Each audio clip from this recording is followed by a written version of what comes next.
Okay, you're going to be hearing a lot of stuff about rates from mortgage brokers. You're going to see a lot of like commentary from bank economists. You're going to see tons of social media. There's going to be TikTok, mortgage brokers, TikTok, Instagram, mortgage agents. You're going to see all kinds of stuff about rates mortgage rates, because Trump's victory is judged to be impactful on bond yields. And bond yields drive Canadian fixed rates in mortgagings. That's simple. Talked about it many times. So the effect on the US Treasuries, that's what they call their government bonds, is that the yields rise. Be simply stated, the belief is that Donald Trump, through tax cuts and other kinds of spending, creates bigger deficits, more money printing, and that means that bonds are impacted greatly. Bonds have to predict the future. So what's the future prediction? The future prediction is more money printing, more possible inflation, and we have to guard against it. The bond traders want to guard against that, so yields go up. Very simple. That's the US side of the story. Canadians, we're just pulled along. We're pulled along by, our government of Canada bonds are pulled along by influences of trading in the United States. It's that simple. So that's the concept. All right. Remember something. This is a big, big event. Like, new president, a lot of excitement, a lot of volatility. Everybody's running around trying to figure out what's going to happen. Bonds are a traded commodity. The minds of the traders change quite frequently. There's going to be a further cut from Jerome Powell at the Federal Reserve. He's going to cut rates. Bank of Canada is going to continue to cut rates. Because, hear me out. People might say, Ron, how can that happen? If the fixed is going up, how can the variable go down? This is the easy stuff. It's literally simple. The Bank of Canada has actually two mandates. It's had two mandates for a couple of years now. Controlling inflation and maintaining employment to whatever extent is reasonable. So, they have two things they have to think about. Now, I want you to think about this. Donald Trump won the election largely. I know there's going to be 10,000 comments because he's like Jesus. Okay, he's fine. Okay, but there's the main reason he won the election is people in the United States felt uncomfortable with their financial situation. The average working person felt uncomfortable. So Trump wins. Now, think about this. The situation in Canada for the average working person is far, far fucking worse than in the United States. The United States is so much better off economically than we are in Canada. So what happens?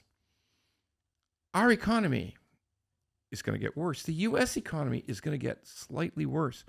Trump's going to do a lot of things that might stimulate it, particularly on the tariff side. There's lots of things he can do, and he probably will do. But those same things aren't going to work in Canada. Because let me ask you something. Is there something in Canada that could really boom? Is our manufacturing base going to suddenly go wild? Are we going to suddenly start to drill for oil everywhere? Are we suddenly going to just change regulations, reduce regulations so business can flourish? Not right now. Absolutely not right now. The government in Canada will change someday, and those stories may change. But there's absolutely none of that happening right now. There's no tax cuts in Canada. There's no deregulation in Canada that would make it easier to look for energy, mine minerals, create jobs. I mean, there is no projects like that coming in Canada until the government changes. So our economy will worsen, and therefore the Bank of Canada will keep cutting rates. So it always circles back to the same thing, no matter how certain people just really hate me saying this over and over, but it does circle back to the same thing. The Bank of Canada will keep cutting rates. Variable rate mortgages will continue to drop throughout the spring. And probably there may come a moment in time when our fixed rates, remember, I'm talking 6 months from now, may start to drift downward again. there'll be opportunities to lock in at better rates than we have today. But for today, fixed rates are going up slightly, not hugely, slightly going up. So if inflation stays low, the Bank of Canada has no reason to want to stop cutting. Because consider this. Our inflation has moved past 6%. Can you even imagine, our jobs numbers, our unemployment rate has moved past 6%. Can you even imagine what would happen if our employment rate started to approach 10%? There's a technical term for that in economics. It's called all hell breaking loose.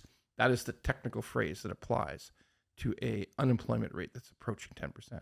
I'm not saying that's going to happen, but I'm also saying that you can only hire so many people into the government. Our government has tried. All our levels of government have tried. They've hired more people in the last couple of years than they hired in the previous 2 decades. But what I'm saying is, even that craps out in the face of a falling economy where tax revenues go down.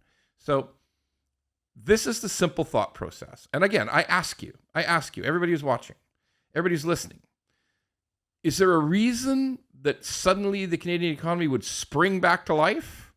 Are there great businesses flourishing in Canada today? Great things happening? I think everybody really knows the answer to that. So, yes, as unemployment rises and inflation stays down, well, inflation is going to go up, Ron. Yeah, someday, not the next 6 months. So we will see a lower Bank of Canada rate. We will see lower variable rate mortgages. Count on it.